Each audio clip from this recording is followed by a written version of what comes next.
Hey, this is Mike Craig of Floorcare MD. Just have a nice little tip for doing stairs with your Pro Team upright vacuum cleaner.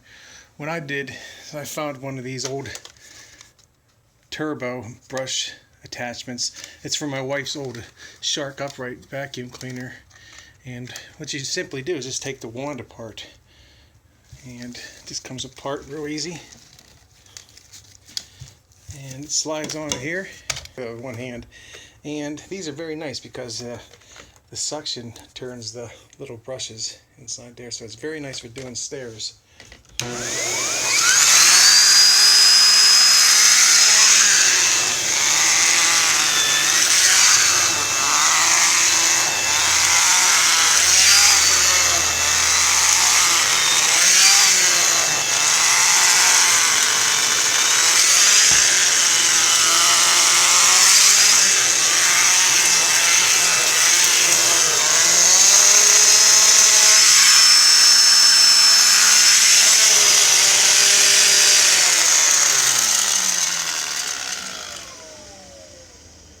So if you have an old Shark upright vacuum sitting around, or you could just steal one that your wife's using now, they're really nice to keep in the van.